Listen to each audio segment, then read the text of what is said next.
Grimm. I'm Zolgar. That's Kaiju.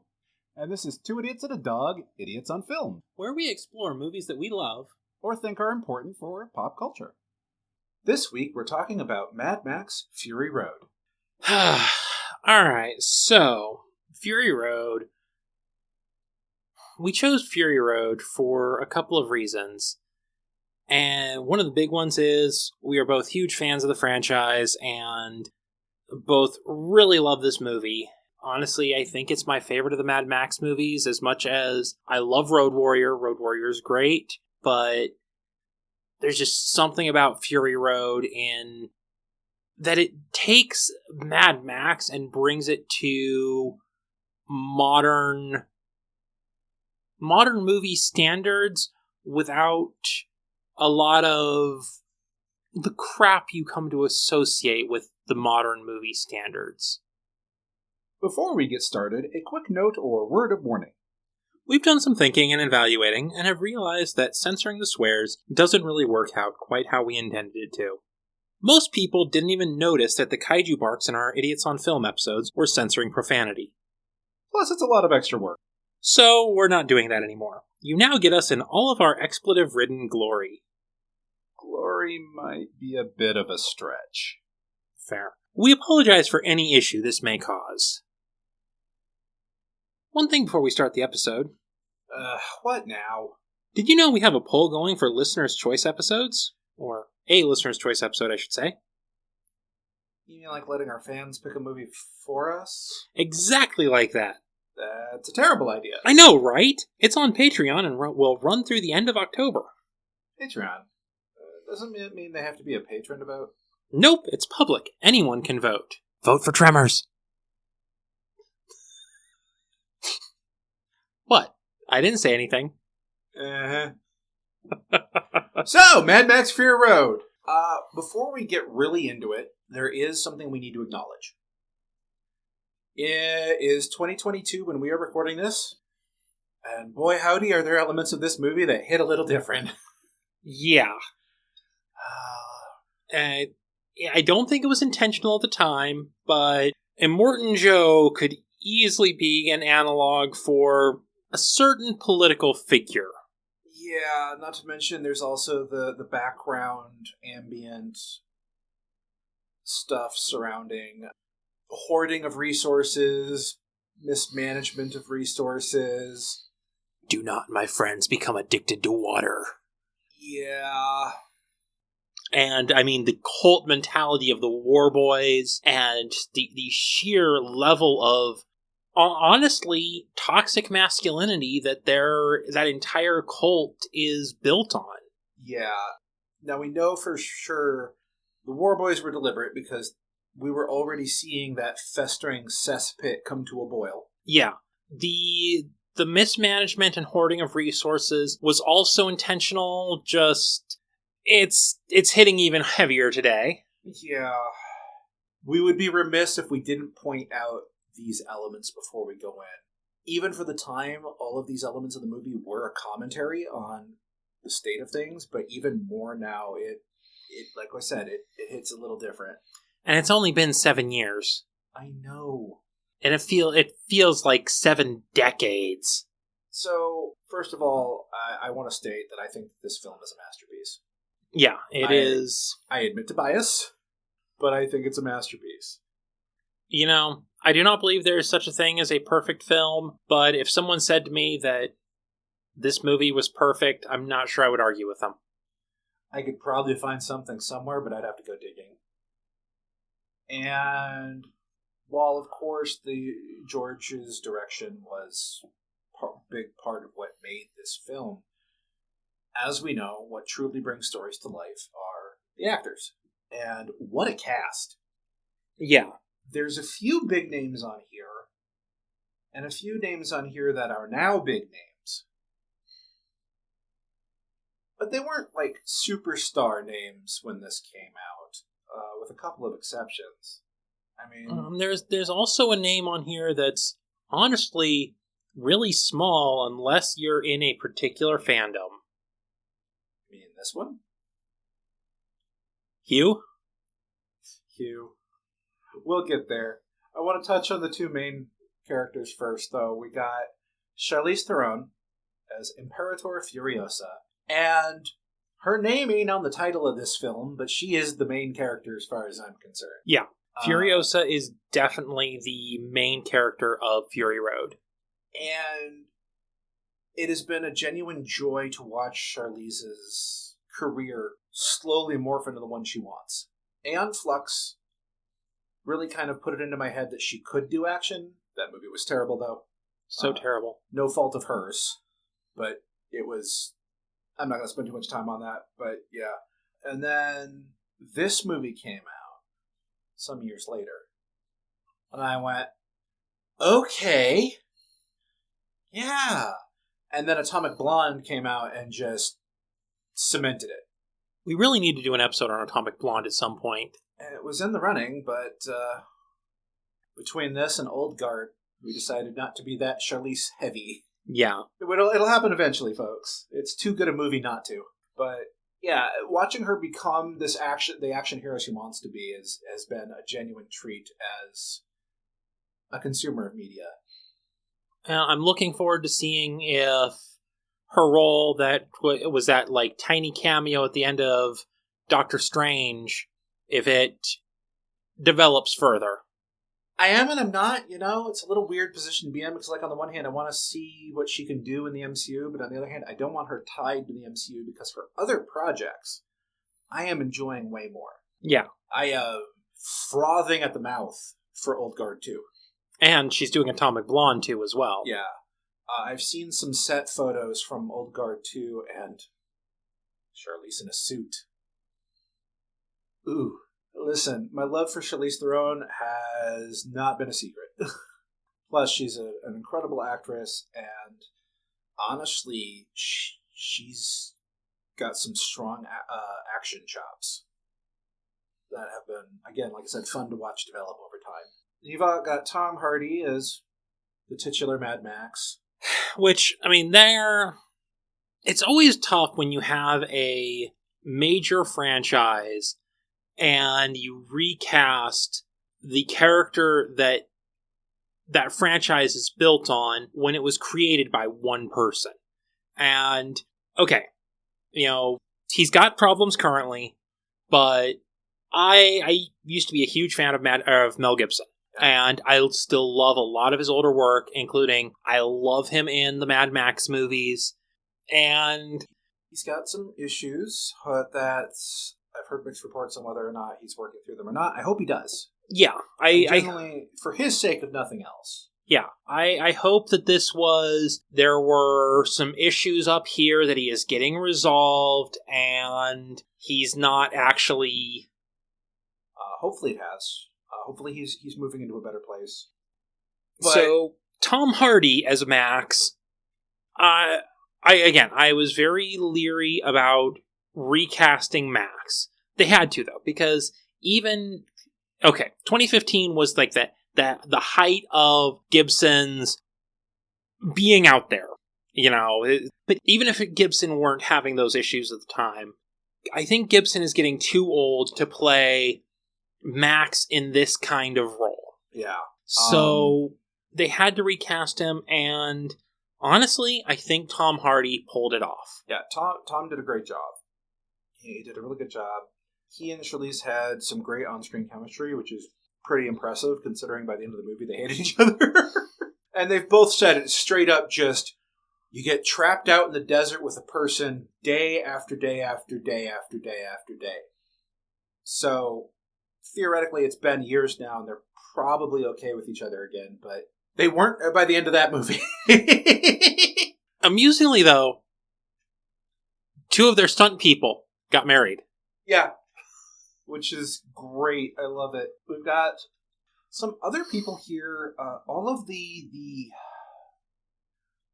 I don't know what to call them, because calling them the wives of the brides or whatever kind of undermines their entire character arc, in my opinion. Because the whole point is that they're not beholden to him. The runaway slaves. The runaway slaves. I like that, yeah. All of them were great. Only one name stood out to me, and that was Zoe Kravitz. And their names just in general are ridiculous. Like, Zoe plays Toast the Knowing. Yeah, and there are a lot of interesting ones. The Splendid Angharad. What are these names, George? Of course, we kind of talked about him briefly earlier, but we have a returning Mad Max alumni. Hugh Keays-Bryne. Or Byrne. Now, if you're not familiar with that name, in the original Mad Max, he played Toe Cutter, kind of one of the major villains of the original Mad Max. Yep. And he comes back to play Immortan Joe. And plays that role amazingly. He really did. It was The man plays a compelling villain. Oh, yes. Of course, no talk of the characters of this film would be complete without mentioning Rictus Erectus. Do you feel better now? Now, I will say Nathan Jones did an amazing job with that role. That was the older brother character, right? That was the big one that, literally rips the engine out of a truck. Yeah, that's the problem with George Miller movies, is they're great and amazing, but you only pick up the names of like a couple characters because the rest of them just aren't referred to by name at all. Yeah. Which, to be fair, makes it a more organic experience because, like, in your day-to-day life, I'm not going to be sitting here next to Zulgar and going, well, as you know, Zulgar, when the United States, blah, blah. Oh, yeah, absolutely, Grim. I know exactly what you're talking. I don't know what you're talking about, Grim. We talk that way all the time, Grim. Yeah, so it does create a more organic film experience, but it also means that afterwards you're sifting through the IMDb page trying to match actor pictures up with characters. Though, Rictus's name is actually mentioned. It's been a while, yeah. As I said. But yeah, I don't think any of the Runaways are referred to by name that I can remember. But they're all named here. Weird names, but they're named. And there's some other, supporting characters. I mean... The Doof Warrior. Played by Iota. If you don't know who the Doof Warrior is, that's the guy with the flamethrower guitar. Uh-huh. Which, by the way, that entire rig is called the Doof Wagon. Of course it is. You've got the People Eater and the Bullet Farmer. Both also... they're very minor roles, but they are played splendidly. Yeah, they're important roles, but they're minor roles. Then you've got the Organic Mechanic, which, again, speaks to the culture of the War Boys. That's how they think of that. Not doctor. Yeah. The elder veterans that they find past the swamp. Yeah. It's just, they're all great. And there's one more that we definitely have to talk about a little bit. Nicholas Hoult. A.K.A. Nux. And Nux is a great character, and his arc is one of the most important in the movie. Yeah. It's... make no mistake, this movie isn't about Max. Max is there. Nux was an amazing character, and... yeah, he is so important to the story and the world that they're building. Yeah, that's just it. A lot of these characters, any other Hollywood movie, they would be just over-the-top ridiculous dress setting, just to be over-the-top ridiculous dress setting. But in this movie, they really speak to the world building and culture of the people we're dealing with. Again, just some of these names. The Organic Mechanic. Yeah. These people don't have a cultural basis for what a doctor is. Yeah, and Nux is really our perspective character to show us the cult mentality that Immortan Joe fosters in his War Boys. And his entire character arc is coming to terms with the fact that upbringing is a load of crap. And that his god isn't. Until he finds something that he finds truly worthy of giving himself for, and he does. Yeah. He escapes that conditioning and becomes something more than just another dead war boy. makes his death mean something, like truly mean something. Yeah. The story of this movie deals, of course, with Nux and Nux's journey. We've also got Furiosa's journey, and we've got the journey of the Runaways. Yeah. Max in this movie is really just kind of along for the ride. And that's true of most of his movies, which I guess we should touch on real quick here. The story of Mad Max subverts a lot of action movie tropes, but it does not in any way subvert a Mad Max movie. Yeah. This is Mad Max by the numbers, but done spectacularly well. Go back and watch the actual Mad Max movies. He spends most of those movies getting the crap kicked out of him. Yeah. And also, you go back and watch them, and Max is usually a reactive character and a reluctant hero. In the original Mad Max, first of all, he gets the shit just totally kicked out of him in the original Mad Max, and all he is trying to do is take vengeance on the people that killed his family. Yeah, it's honestly, it is the only Mad Max story that is well and truly personal. Like, the other Mad Max stories are just situations that have already been developing and are already happening, and he just gets sucked into them. Yeah. You know, Road Warrior, he starts out just wanting to get some gas and gets pissed off at the Raiders and is like, okay, I'm gonna help you out because fuck those guys. Yeah. Thunderdome, he was just passing through and got sucked into the political power plays between Master Blaster and whatever the hell her name was, and ends up becoming the savior to children from a crashed airplane. Thunderdome was a weird movie, okay? Why can I not fucking remember her name? That's actually really bothering me. I don't know. But, yeah. So, you've got all of that going on. The story itself follows Max as he gets captured by the War Boys, used as a blood bag. We're not going to get into that part. That is a huge flaw in this movie, the way that whole thing is done. It's also creepy as fuck. Deliberately so. Science doesn't work that way. Yeah,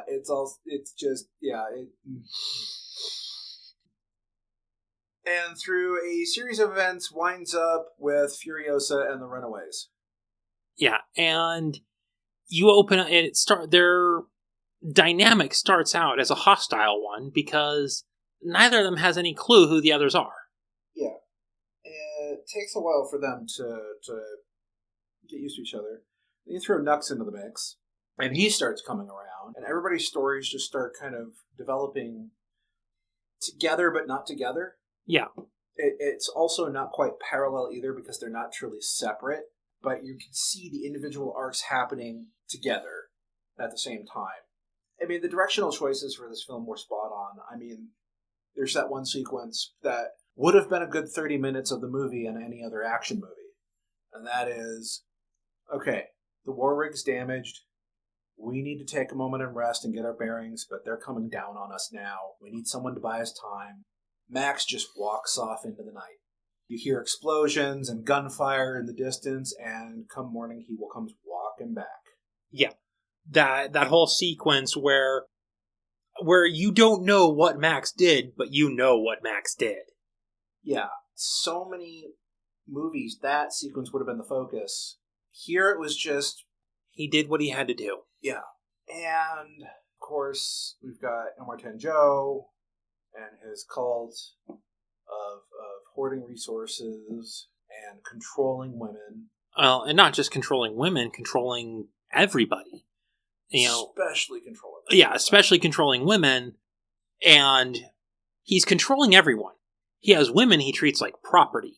Yeah. In fact, I think he even specifically calls them his property. Yeah. There are some parts of this movie that are hard to watch. I'm not going to lie. They're not because they're handled inappropriately or thrown in your face for shock value. That's not George. It's not a George Miller movie. But they're still brought up and the effects of them are still felt. I mean, half the Runaways take, half the movie before they even start talking? Because they just... and there's the one that wants to go back. Because things are going wrong and everything's happening, and she's like, they'll welcome us back with open arms, and it's like that. Just yeah, and I've seen that in people who come from abusive backgrounds, people I've met, people I've known, and people who I've heard about from others. Like, this happens. This mentality happens because it's what you know, and that makes it finger quotes safe. Yeah. They're the old saying, better the devil you know. Ultimately, though, there is an overarching theme to the movie. I'm going to just word it weird and meanderingly because what's a brain at this point? But the overarching theme is running away isn't always necessarily the right answer. Sometimes in order to truly move on, you have to stay where you are and address the problem, and by getting rid of the toxic elements that are making that environment unhealthy. Most action movies are like, yeah, let's get away from the bad guy, we're going to escape, and then everything will be fine. Whereas the core resolution here was, we got rid of them, and then we went back and took what was there and made it ours. Yeah, because in this movie, the resources were plentiful. And that's what they needed. Yeah. They went out looking for this promised land, and what they found was ruined countryside, desert, swamp. And they realized that if they were going to truly survive, they had to go back to where these resources were. And ultimately, that's one of the major elements of this movie that Max contributes to. Because they're at the end of the movie, their whole plan is, well, not quite the end, as, basically launching into the third act, their plan is they're going to take their bikes and just set off over the salt flats, aka the dried up ocean. And Max is like, no. You want water? Go back that way. Yep. And then they're like, but it's so defended. And then it's like, wait a second. No, he pulled everything. Which, by the way, never pull all of your resources to chase somebody. Do not leave your home base undefended. Yeah. And Morton Joe was not very smart. No, it wasn't. A certain politician we could name. But we won't. But we could. But we won't. But we could. Well, we won't. It's like this story is told with a tremendously good cast, top-notch directing, solid writing, and amazing spectacle. Oh yes. This movie is the definition of spectacular. Yeah, it is beautifully crafted, and it blends practical effects and CG amazingly, and God, the stunts. I mean, there's a story that makes the rounds that, as far as we can tell, is 100% true, and that is there were a lot of the stunts, particularly involving the vehicles and the war boys, where George took a look at it and he went, this is too dangerous. I'm not risking my stunt people on this. We can CG this. It's fine. And his stunt people were like, nah, we can do it. And they made through the extra steps to make sure it would be as safe as possible. But yeah, they did a lot of those stunts practical. One that needs to be mentioned, and that is one of the guys who was one of the stunt coordinators on this film, Guy Norris. He started with George Miller in Mad Max. Or was it Mad Max Road Warrior? I think it was Road Warrior. Yeah, he started... Yeah, it was Road Warrior because he did the cannonball off the bike. That's right. That was his start as a stuntman. Yeah. His final job as a stuntman was this movie. And that's not... He didn't die. He didn't even get injured. He did the most dangerous stunt in this film. Full scale, full speed, crashed the war rig. He was the driver. What a way to go out. what a way to end your career in stunts. I believe he still coordinates. Yeah, he's still a coordinator, but he is no longer a stunt man. And that's a really good career. Oh, yeah. I mean, that's like a 3-decade career in stunts. You don't hear about that. Yeah. 34 years. This is a good crew.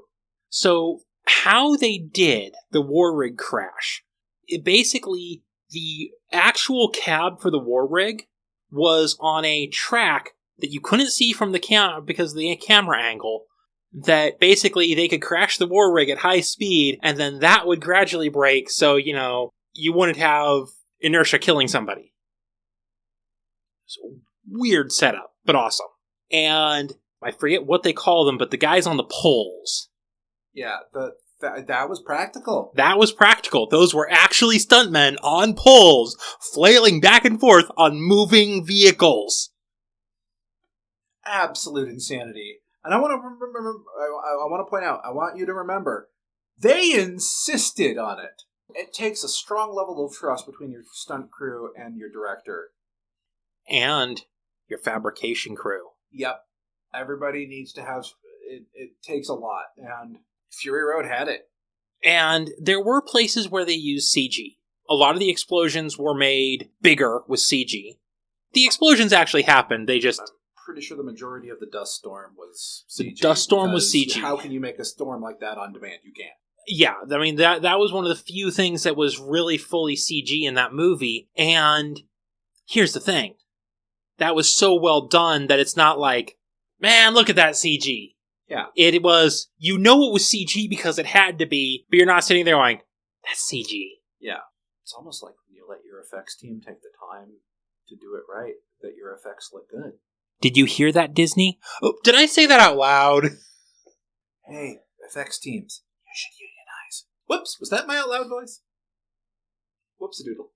And regarding the aesthetics of this movie, I just need to mention, if you have never watched the Black and Chrome edition, you need to do it, because the Black and Chrome edition is done in black and white, and there is something about this movie in black and white that just hits different. It's an amazing movie. It's an incredible spectacle, and a lot of that is the stunt work we've discussed, and the crew being diehard about, if we can do it, we're going to do it, which you'll love to see. You really do. And a lot of what made those stunts work, though, was a particular element of this movie that you were insistent we talk about separately. The vehicles. I could spend hours talking about the vehicles of Fury Road, but I'm not going to. But every single one of those vehicles you see, absolutely every single vehicle in that movie, is a practical prop. The doof wagon is a real vehicle with real giant-ass speakers and a real flamethrower guitar that you can actually play hanging from it. Yep. The Bullet Farmer's vehicle is a genuine vehicle that was built for this movie. War rig. The War Rig. Immortan Joe's Gigahorse. Every single one of them. I'm sorry, just the name every time. Gigahorse? Gigahorse. So what the fuck? But, yeah, all of those vehicles were fabricated and custom built. They didn't even, take the Buzzards rigs. That's the rusty, spiky ones. They didn't just, make a couple of those and then copy and paste to make a fleet of Buzzards. No, every single Buzzard vehicle is physically there. I've gotten to see some of these vehicles up close, including Max's Interceptor, and they are gorgeous. Like I say, I could go on about the vehicles, but I won't. Yeah, they're definitely an important element. Just like the weapons are an important element here. We see more refined firearms in this one than we have in previous Mad Max entries, but even here, they've been worked on, they've been kludged together, parts have given out, and they've had to make do with whatever they had available. And the only reason we see so many firearms is because it's explained in the story. They have a bullet farm. They have hit the point where they're able to make ammo. And that is the only reason these firearms are viable to them. And even still, some of the weapons they use, they still use like harpoon guns. They have their, I cannot remember what they call them, but they're boomsticks. The exploding javelins. Yeah.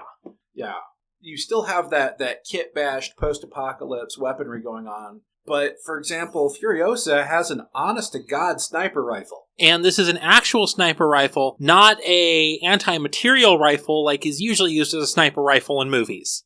Yeah, and which the existence of that rifle gives way to one of my favorite interactions between Max and Furiosa. Is he takes the rifle, he lines up a shot, shakes his head, hands her the gun, and then acts as her brace. Yeah. The fact that he realizes, okay, she knows this gun better than I do. She is a good shot. I'm going to trust her. I can't make this shot. She can. Oh, I'm going to leave it to her. Especially because there's one part about that interaction you're not mentioning. He took a couple of shots first and missed and was down to one shot. And instead of doing what, again, would usually be in the action movie and be like, okay, and, you know, focus. Like, focusing down and making the shot, he hands it over. And he gives that final shot to someone else. And if I'm remembering correctly, this exchange takes place without a word between them. Yeah, it does. It's a great movie. It's got great themes, amazing stunts. I mean, we could go on for all night. Yeah, we could talk about this movie for 6 hours. So, instead, I'm going to go ahead and wrap this up. I want to touch base on something a little bit here, and that is that theme I mentioned earlier of sometimes you cannot go where the grass is greener. Sometimes you got to water the lawn. You gotta improve the world around you instead of seeking something better. And sometimes that improving the world around you is removing toxic elements. Here at 2 Idiots and Dog Media, we cannot condone killing those toxic elements, but we won't judge you. Yeah. Sometimes you got to put in the work in the area where you already are. You got to look at your surroundings. You got to improve your home yourself. You know, let's start small. Let's go with something that you and I struggle with. Just maintaining dishes. You cook something, you eat something, dishes. You wash those dishes. You cook something, you eat something, dishes. It's really easy to let something so simple pile up because it feels inevitable, right? Laundry. Ugh, I am guilty of that right now. There's a stack sitting directly behind me that I really should be dealing with. We won't mention how tall it is, but I think it's looking at me. I think it's gaining sentience. It can't vote yet. It's not that old. We're safe. These little elements, yes, improving on them is going to cost you energy. But everything worth doing costs energy. So, you know, you got to start. It's just a small example. Start small. But do take the time to really look around and examine toxic elements in your life and figure out what you need and what you don't. Yeah. And also, though, while the resolution of this movie is to return to where they started, sometimes the journey to find out that you have to go back is just as important. Yes. And the takeaway there, in my opinion, would be that after you've completed such a journey, going back isn't failure. Well, look at the a little bit less real world and more back into like movies and stories, but look at the full of the hero's journey archetype. The true hero's journey, if you follow the exact letter of it, it ends with the hero returning home a changed person. Yep. The true hero's journey ends as a circle. What's important there is noting how that world has changed, how they have changed. Yeah. So, you know, do some reflecting. Or just watch a really cool movie with explosions and Charlize Theron being a badass. And the coolest vehicles on screen. That's it for this week. Please consider rating, reviewing, following, and all that other nonsense on your favorite podcast platforms. If you'd like to tell us how much of idiots we are or send kaiju fan mail, you can email us at tiaadmedia@gmail.com, or you can join us on Discord and the various social media platforms linked in the show notes. You should also check out this great podcast. Who are we promoting this week? I have no idea. We record these well in advance. I guess we just have to listen to the promo and see who it is. How to describe telehell in 30 seconds? When I was alive, I stole cable. The electric shock from the cable box killed me. Now I'm stuck in hell reviewing the worst and the dumbest TV shows and moments of all time. And I'm gonna keep reviewing those shows until I find the one program that checks off all of Dante's 9 circles of hell. Limbo, lust, gluttony, greed, wrath, heresy, violence, fraud, treachery. Sounds easy, but it's not. Telehell, where TV meets torture. Look for us wherever you stream podcasts, and remember, If it's not in telehell, it's not worth a damn. That was the greatest promo I've ever heard. It moved me to tears. It was so good, I already forgot who it was for. I guess I have to go check the show notes now. We'd also like to give a quick thank you to our supporters on Patreon and Ko-fi. Especially these idiots. Random Warrior, Rain, and the perpetually banned Athen Mortis. You know what you did. Thank you. We couldn't do it without you. If you like what we do, please consider supporting us on Patreon or Ko-fi. You can get access to episodes a week early, shoutouts in our episodes, and special behind-the-scenes bonus content.